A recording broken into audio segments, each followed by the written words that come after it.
Welcome all of you in my second class of class 9 physical science chapter motion বা গতি। আমরা গত ক্লাসে দেখেছিলাম মোশন কি, গতি বা মোশন বলতে আমরা কি বুঝি, স্থির বস্তু কি, গতিশীল বস্তু কি। আজকে চলো আমরা একটু রিক্যাপ করে নিই গত ক্লাসটা। চলো একটু স্লাইড দেখি।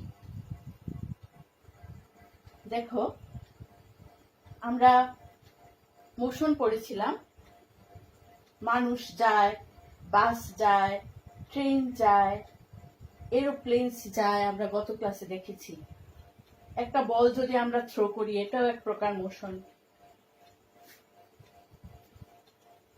এই যে সূর্য পূর্ব দিকে উঠছে, পশ্চিম দিকে অস্ত যাচ্ছে, এটাও একটা মোশন। আমরা এই মোশনগুলি লক্ষ্য করি। তো লক্ষ্য যে করি, আমরা যে মোশনগুলি লক্ষ্য করছি, আসলে কি এগুলি পারফেক্ট মোশন, মানে পরম গতি? আমরা গত ক্লাসে বলেছিলাম, আজকে এই কনসেপ্টটা আরেকটু ক্লিয়ার করতে হবে। দেখো, আমরা যে দেখি সূর্য পূর্ব দিকে উঠছে, পশ্চিম দিকে অস্ত যাচ্ছে, আসলে কি ব্যাপারটা তাই? আসলে কিন্তু পৃথিবীটা ঘুরছে পশ্চিম থেকে পূর্ব দিকে, তো ফলে মনে হচ্ছে সূর্য পূর্ব দিকে উঠছে, পশ্চিম দিকে অস্ত যাচ্ছে। তার মানে কি, এক একজনের সাপেক্ষে ব্যাপারটা এক এক রকম। চলো আমরা আরেকটা জিনিস দেখি, তাহলে ক্লিয়ার হবে তোমাদের ব্যাপারটা।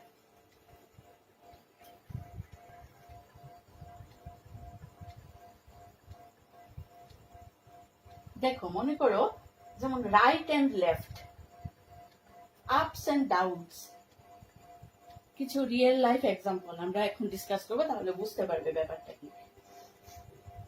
যেমন আমার ডান দিক যেটা, এটা তোমার ক্ষেত্রে বাদিক।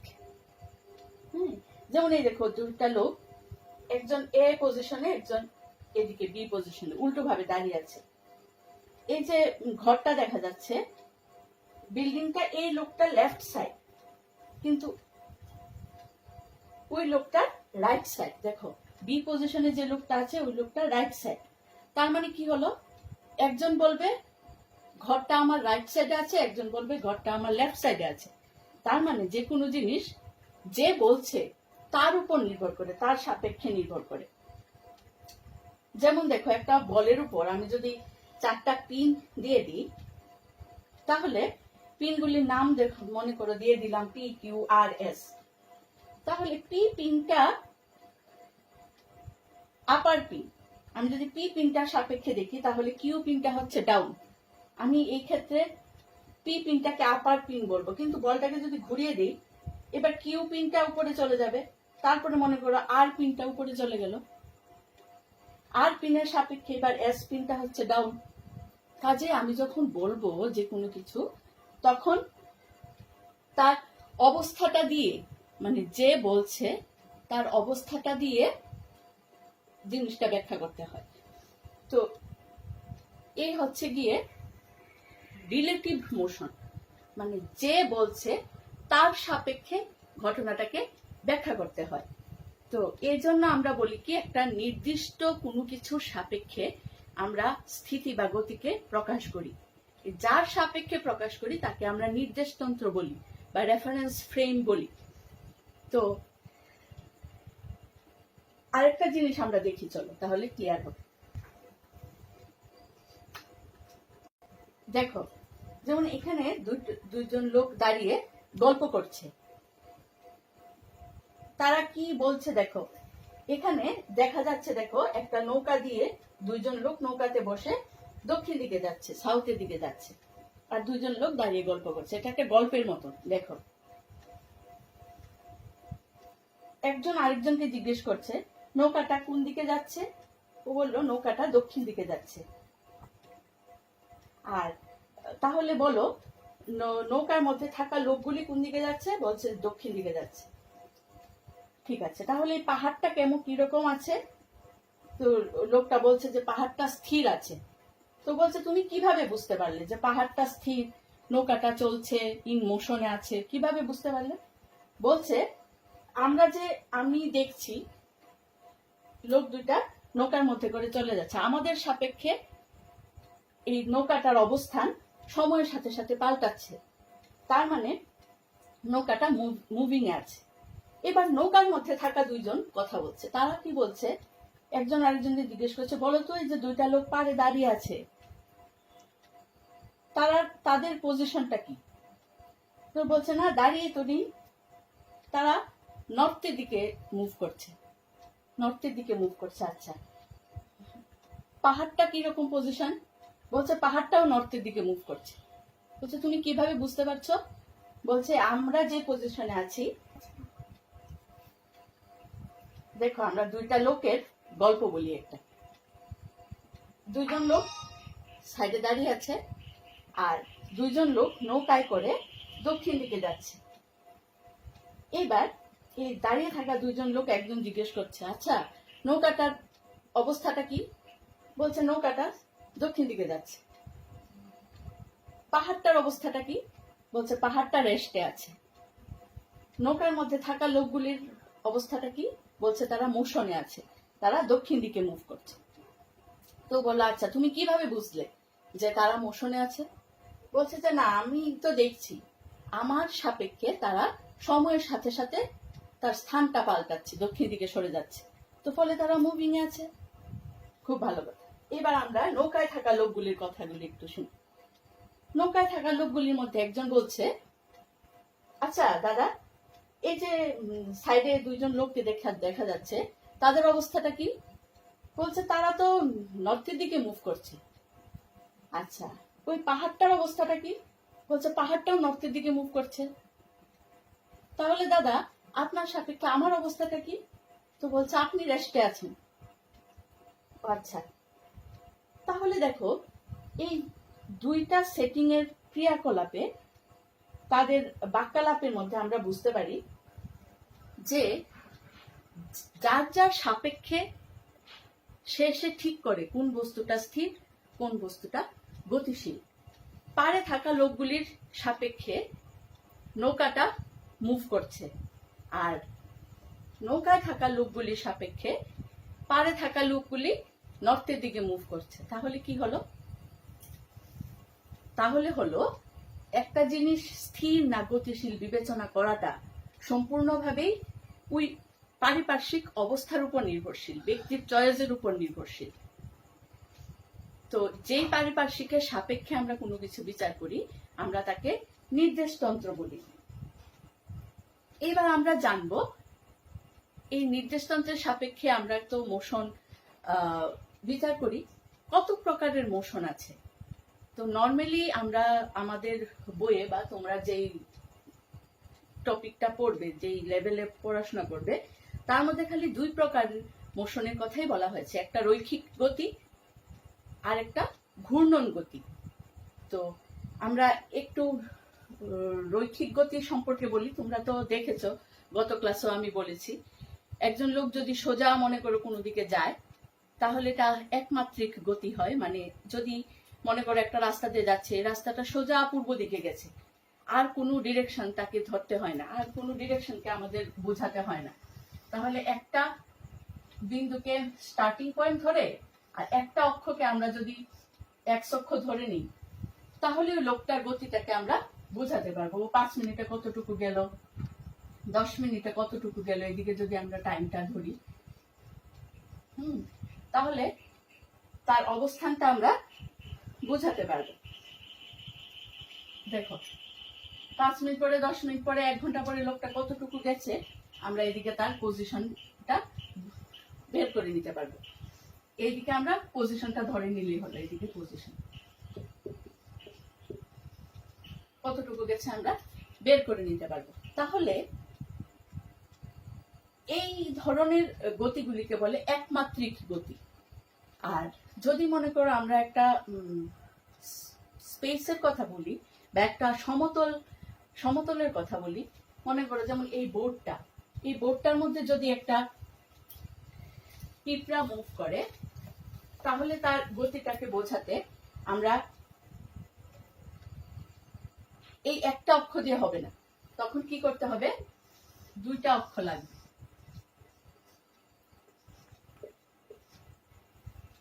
তো তার পজিশনটা বোঝাতে গেলে দুইটা কোঅর্ডিনেট লাগবে। মনে করো পি, এইদিকে তার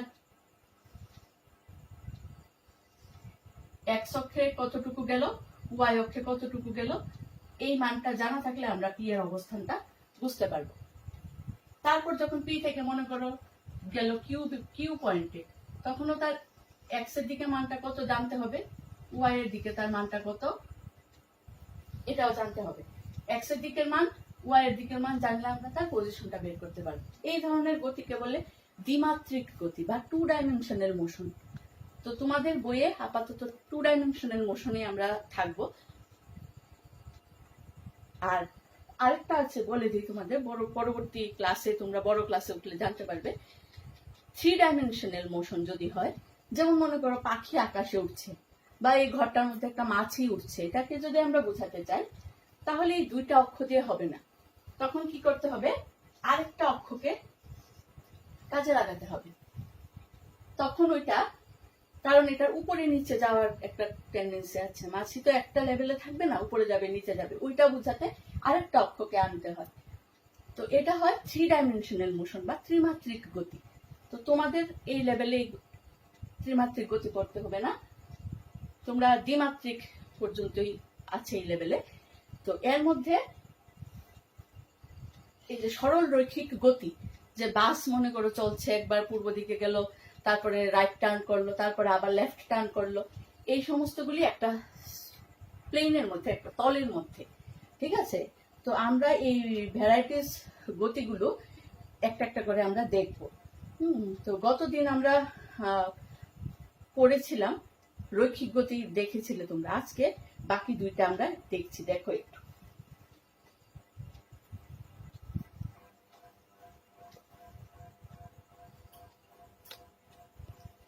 দেখো এইটাও এক ধরনের গতি, এটিকে বলে প্রজেক্টাইল মোশন বা প্রক্ষেপ গতি। তো এটা কি হয়, আমরা যখন যে কোনো কিছু থ্রো করি, মনে করো বল একটা মারলো, বলটার গতিটা কিরকম হয়, সরল রৈখিক হয় না, কিন্তু এটা তখন একটা এইরকম কার্ভের মতো হয়, এটাকে বলে প্রজেক্টাইল মোশন।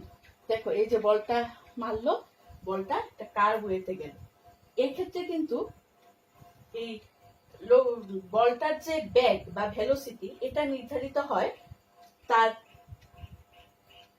স্পর্শক বরাবর, ট্যানজেন্ট বরাবর।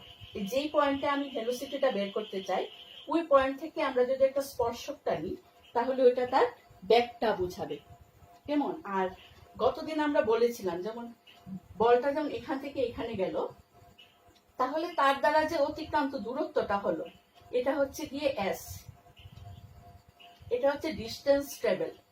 হ্যাঁ, এটা হচ্ছে তার অতিক্রান্ত দূরত্ব, আমরা গতদিন পড়েছিলাম, আবার একটু রিক্যাপ করে নিচ্ছি। আর পি কিউ, ফার্স্ট আর লাস্ট পয়েন্টের শর্টেস্ট ডিস্টেন্স, এটা হচ্ছে গিয়ে সরণ বা ডিসপ্লেসমেন্ট। তো এই জায়গাতে দাঁড়িয়ে আমরা একটা নতুন ধরনের গতি পেলাম এখানে, প্রজেক্টাইল মোশন। দেখো এই ধরনের মোশনগুলিও হয়। এখানে আমরা এবার এভারেজ স্পিড, এভারেজ দ্রুতি করব। এখানে বাসটা এ থেকে বি পয়েন্টে গেল, হ্যাঁ, বাসটা জার্নি করেছে, টোটাল ডিস্টেন্স যেটা ট্রাভেল করেছে এটা হচ্ছে 450 কিলোমিটার, আর টাইম লেগেছে টোটাল 9 আওয়ার্স। তাহলে আমরা গতদিন একটা নিউমেরিক্যালস করে বুঝিয়েছিলাম এখানে, তাহলে তার স্পিডটা কত হবে, স্পিডটা হবে 50 কিলোমিটার পার আওয়ার। দেখো এবার যদি আমরা এভারেজ স্পিডটা বের করি, তাহলে 50 কিলোমিটার পার আওয়ার আমাদের এভারেজ স্পিড। এবার মনে করো বাসটা তো সোজা রাস্তায় যায়নি, কার্ভ পথে গেছে, টোটাল ডিসপ্লেসমেন্ট হয়েছে 270 কিলোমিটার, মানে ফার্স্ট পয়েন্ট আর লাস্ট পয়েন্ট কানেক্ট করলে 270 কিলোমিটার। তাহলে এক্ষেত্রে তার ভেলোসিটিটা কত হবে, ব্যাগটা কত হবে, সরণ বাই সময়। দেখো average velocity, displacement by time taken, সরণ বাই সময়। তাহলে দেখো অ্যাভারেজ স্পিড মানে total distance by time taken, আর অ্যাভারেজ ভেলোসিটি মানে ডিসপ্লেসমেন্ট বাই টাইম টেকেন। মানে মানে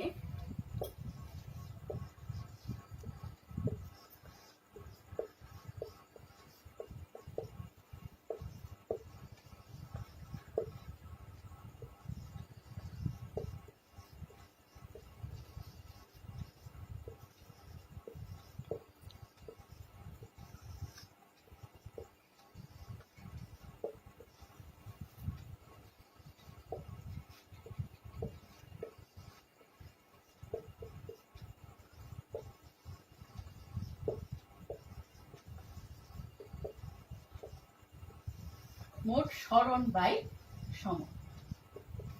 গড় দ্রুতি হলো মোট অতিক্রান্ত দূরত্ব বাই সময়, আর গড় বেগ হলো মোট সরণ বাই সময়।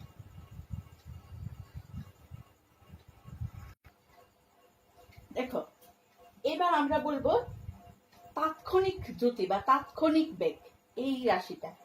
দেখো আমরা স্কুটারে বা বাইকে আমাদের স্পিডোমিটার থাকে, তোমরা জানো গাড়ির মধ্যে স্পিডোমিটার থাকে, ওডোমিটার থাকে। এদের কাজ কি? যে কোনো টাইমে তার স্পিডটা দেখায়। তো যে কোনো টাইমে যে কোনো ইনস্ট্যান্টে কত কিলোমিটার পার আওয়ার বেগটা আছে আমরা কিন্তু দেখতে পারি স্পিডোমিটারের মধ্যে। তার মানে এই স্পিডটা কিন্তু অন স্পট, ওই মুহূর্তের স্পিডটা। এই ধরনের স্পিডকে বলে তাৎক্ষণিক দ্রুতি। আমরা এখন বলবো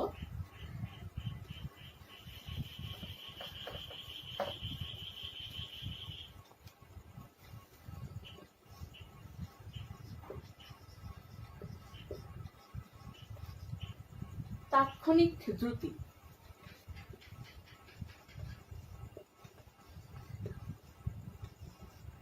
যে কোনো মুহূর্তে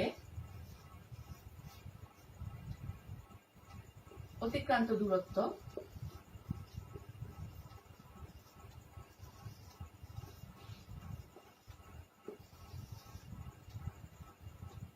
বাই ক্ষুদ্র সময়।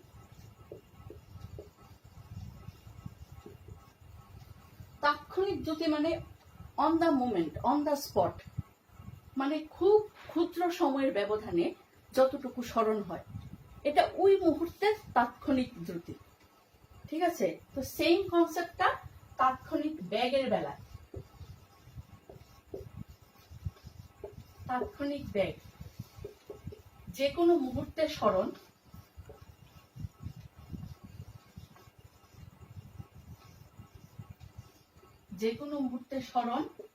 বাই ক্ষুদ্র সময়।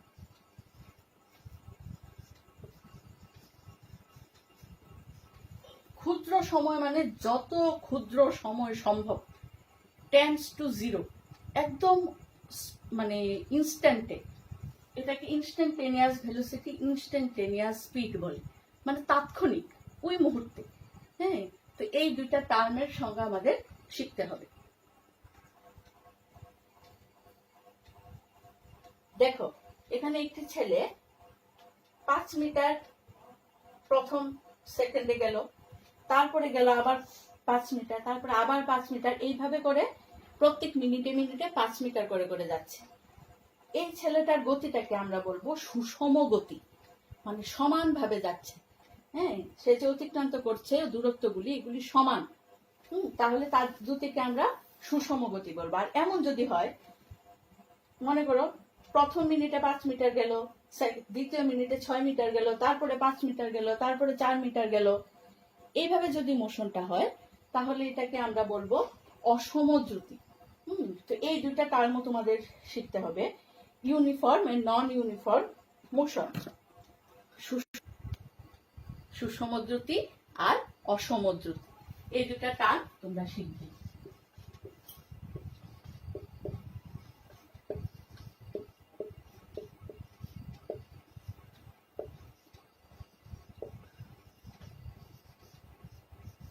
অসম দ্রুতি মানে কি? দ্রুতিটা যদি সমান হয়, সমান সময়ের ব্যবধানে যদি সমান দূরত্ব অতিক্রম করে, তবে আমরা তাকে সুষম দ্রুতি বলবো। আর অসম দ্রুতি হলো সমান সময়ের ব্যবধানে সমান দূরত্ব অতিক্রম করবে না, তাহলে তাকে আমরা অসম দ্রুতি বলবো। এই দুটা টার্ম ইম্পর্টেন্ট তোমাদের জন্য। যেমন মনে করো যদি আমরা এমন একটা গতি ধরি, একটা পাথরকে একটা সুতায় ঘুরিয়ে তোমরা যদি এভাবে ঘুরাও, তাহলে তার দ্বারা যে গতিটা হবে, এটা দেখো এই ধরনের একটা মুভমেন্ট হবে না বস্তুটার? এই ধরনের গতিকে বলে রোটেশনাল মোশন। হ্যাঁ, তো সার্কেলের মধ্যে গতিটা হচ্ছে এটা সার্কুলার মোশন। এই ধরনের সার্কুলার মোশনের মধ্যে দেখো প্রত্যেকটা পয়েন্টে ভেলোসিটিটা কিন্তু তার স্পর্শক বরাবর হয়। দেখো প্রত্যেকটা বিন্দুতে এই ভেলোসিটিটা মানে ব্যাগটা তার স্পর্শক বরাবর। তো স্পর্শক বরাবর হয়, তার মানে ভেলোসিটিটার ডিরেকশনটা মুহূর্তে মুহূর্তে চেঞ্জ হচ্ছে। মুহূর্তে মুহূর্তে যখন চেঞ্জ হয়, তার মানে ব্যাগটা পরিবর্তনশীল। কিন্তু এই ক্ষেত্রে স্পিডটা দেখো কনস্ট্যান্ট, একটা নির্দিষ্ট সময়ের ব্যবধানে সমান সমান দূরত্ব অতিক্রম করে চলছে। স্পিড কনস্ট্যান্ট, কিন্তু ভেলোসিটিটার মানটা কনস্ট্যান্ট, কিন্তু দিকটা চেঞ্জ হচ্ছে। তো ভেলোসিটি যখন চেঞ্জ হয়, তখন আমরা জানি একটা ত্বরণ আসে ফিল্ডে। তো এই ক্ষেত্রে একটা ত্বরণ এখানে একটি, যেটাকে বলে অভিকেন্দ্র ত্বরণ, যেটা সেন্ট্রালের দিকে একটা ত্বরণ থাকে। তো এই জায়গায় এই যে মোশনটা, এটাও তোমাদের পড়তে হবে একটু। এটা হচ্ছে সার্কুলার মোশন। হ্যাঁ, এক্ষেত্রে দেখো এই ধরনের মোশনগুলিকে বলে সার্কুলার মোশন। তো সার্কুলার মোশনে কি হয়, একটা নির্দিষ্ট অক্ষকে বা একটা পয়েন্টকে অক্ষ ধরে, বা একটা দণ্ডকে বা একটা জিনিসকে বা একটা পয়েন্টকে অক্ষ ধরে তার চারদিকে ঘোরে। এই ধরনের গতিকে বলে সার্কুলার মোশন। আর এই মোশনের বেলায় দেখো প্রত্যেকটা পয়েন্টে ভেলোসিটি গুলি বা বেগের মানটা থাকে তার স্পর্শক বরাবর। আর আমাদের যে দেখো আরেকটা এই গতিটাকে বাংলায় বলে বৃত্তীয় গতি বা সার্কুলার মোশন। আরেকটা মোশন আছে, এটা হচ্ছে রোটেশনাল মোশন বা ঘূর্ণনশীল বস্তু। ঘূর্ণনটা কেমন? মনে করো ও নিজেই ঘুরছে, যেমন ফ্যানের চাকাগুলো কি একটা নিজেই ঘুরছে, যেমন পৃথিবী তার নিজের অক্ষের চারদিকে যে ঘুরছে, এটা হলো গিয়ে রোটেশনাল মোশন। তো মনে করো একটা লাট্টুকে ঘুরিয়ে দিলে, এটা রোটেশনাল মোশন। আর একটা বৃত্তের মধ্যে যদি তুমি ঘুরতে থাকো বা কোনো বস্তুকে ঘোরাতে থাকো, তাহলে ওইটা হবে সার্কুলার মোশন।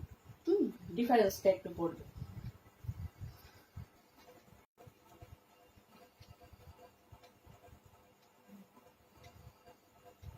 মনে করো একটা বাস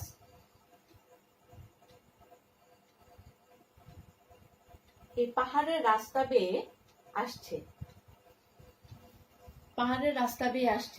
তো পাহাড়ের, মনে করো একটা বাস পাহাড়ের রাস্তা বেয়ে আসছে, তাহলে তার গতিটা সুষম থাকবে না অসম হবে? অবভিয়াসলি অসম হবে, কারণ সেম ভাবে যেতে পারবে না। তো এই ক্ষেত্রে ত্বরণও কিন্তু সুষম ত্বরণ, অসম ত্বরণ আমরা পড়ব। সুষম দ্রুতি, অসম দ্রুতি যেমন আমরা পড়েছি, সুষম ত্বরণ ও অসম ত্বরণও কিন্তু ইম্পর্টেন্ট। সুষম ত্বরণ ও অসম ত্বরণ। গতদিন আমরা ত্বরণ পড়েছিলাম, ব্যাগের বৃদ্ধির হারকে বলে ত্বরণ। ব্যাগটা যদি একটা নির্দিষ্ট হারে বাড়তে থাকে, হ্যাঁ, তাহলে আমরা তাকে বলবো সুষম ত্বরণ। যেমন মনে করো প্রথম অবস্থায় ত্বরণটা 5 মিটার পার সেকেন্ড ব্যাগটা ছিল, এর পরের সেকেন্ডে হয়ে গেল 6 মিটার পার সেকেন্ড, তাহলে কি হচ্ছে, ব্যাগটা বাড়ছে। যদি এর পরের সেকেন্ডে 7 মিটার পার সেকেন্ড হয়, তারপরে 8 মিটার পার সেকেন্ড হয়, এইভাবে করে যদি বাড়তে থাকে মনে করো, তাহলে এটা সুষম ত্বরণ, মানে স্পিডটা বাড়ছে একটা নির্দিষ্ট হারে। আর অসম ত্বরণ কি হবে, হারটা নির্দিষ্ট না, মানে একবার 5 মিটার পার সেকেন্ড, তারপরে 4 মিটার পার সেকেন্ড, তারপরের মিনিটে হচ্ছে গিয়ে 7 মিটার পার সেকেন্ড, এরপরে হচ্ছে 9 মিটার পার সেকেন্ড, তারপরে আবার হচ্ছে মনে করো 9.5 মিটার পার সেকেন্ড। বাড়ছে কিন্তু নির্দিষ্ট হারে না। তো এই যে নির্দিষ্ট হারে যদি না বাড়ে তখন ওই ধরনের ত্বরণকে আমরা বলবো অসম ত্বরণ। ঠিক আছে, এই দুটা টার্ম পড়বে। মনে করো একটা ছেলে রোনা দিয়েছে, ইউ ছিল তার বেগটা প্রথমে, টি ইকুয়াল টু 0 সেকেন্ডে তার বেগটা ইউ ছিল, টি সময় পরে তার বেগটা হয়ে গেল ভি। তখন আমরা কি জানি, আমরা গত ক্লাসে পড়েছিলাম ত্বরণ বা এসিলারেশন এ হচ্ছে বেগের পরিবর্তন বাই সময়, মানে v minus u by t. তার মানে at equal to v minus u. তাহলে u plus at equal to v, এটা একটা সমীকরণ, গতির একটা সমীকরণ, খুব ইম্পর্টেন্ট। এরপরে দেখো আমরা একটু আগে পড়েছিলাম এভারেজ ভেলোসিটি মানে V plus U by two. আবার এভারেজ ভেলোসিটি আমরা জানি ডিসপ্লেসমেন্ট বাই টাইম, তার মানে V plus U by two equal to S by T. এই যে ইকুয়েশনগুলি, ভি এর জায়গাতে যদি আমরা আগের ইকুয়েশনটা বসাই, দেখো ভি এর জায়গাতে আবার ইউ প্লাস এটি যদি বসাই, তাহলে এই ইকুয়েশনটা সলভ করলে 2u প্লাস এটি বাই 2 হয়। 2টা কেটে গেলে ইউটি প্লাস হাফ এটি স্কোয়ার ইকুয়াল টু এস হয়। এই যে দুইটা সমীকরণ, এগুলি গতির সমীকরণ। তারপরে দেখো আমরা একটু আগে জেনেছি গড় বেগটা, আর এটা হচ্ছে টাইমটা, দুইটা গুণ করলে পরে এস হয়ে যাচ্ছে। এই ক্যালকুলেশনটা করলে পরে v square minus u square equal to 2as আসে। এই তিনটা হচ্ছে গতির খুব ইম্পর্টেন্ট তিনটা সমীকরণ। এগুলি আমরা ম্যাথমেটিক্যালি প্রমাণ করেছি। আমরা এগুলিকে নেক্সট ক্লাসে গ্রাফিক্যালি প্রমাণ করব। এটা তোমাদের পরীক্ষাতে আসবে এবং সিলেবাসে আছে। খুব ইম্পর্টেন্ট গতির সমীকরণ, লেখচিত্রের সাহায্যে গতির সমীকরণগুলি প্রমাণ করো, খুব ইম্পর্টেন্ট পড়া। এটা আমরা নেক্সট ক্লাসে আমরা এই তিনটা সমীকরণকে প্রমাণ করব। কেমন? তো আজকের ক্লাসে আমরা যেগুলি পড়লাম এগুলি আমি একটা ব্রিফ দিয়ে দিচ্ছি, তোমরা একটু দেখো।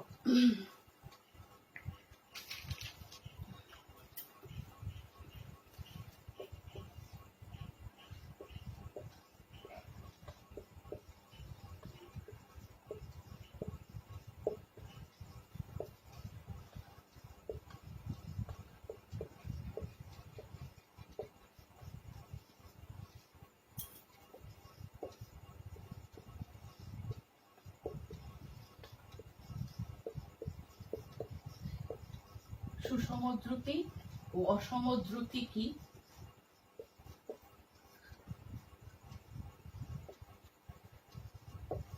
সুষম ত্বরণ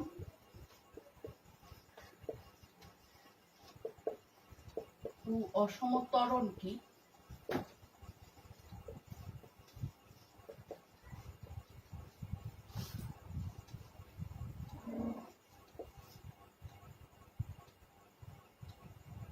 এই প্রত্যেকটা কিন্তু একরকমের, শুধু সেন্সটা ধরলেই তোমরা এগুলি উত্তরগুলি পারবে, বুঝে পড়বে, তাহলে আর অসুবিধা হবে না। তারপরে আমরা কি পড়েছি?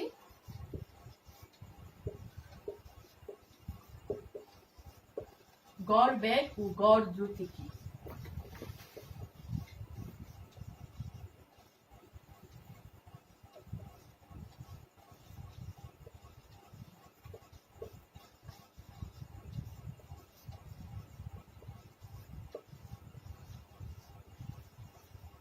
তাৎক্ষণিক বেগ ও তাৎক্ষণিক দ্রুতি কি?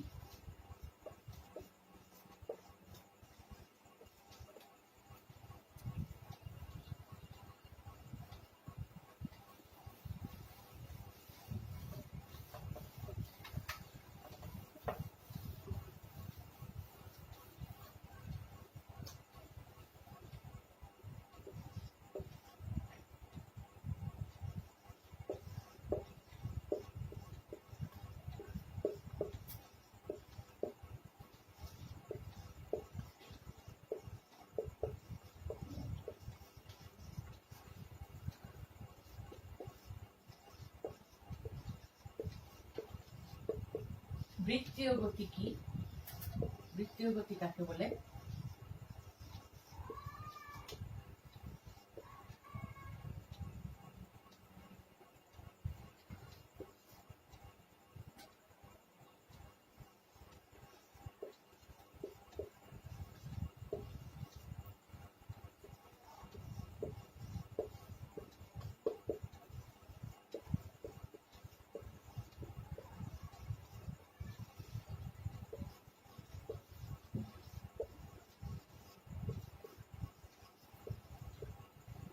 দেখো, ঘূর্ণন কি, বৃত্তীয় গতি কি, এই দুইটা যদি জানো তাহলে তাদের পার্থক্যটাও লিখতে পারবে।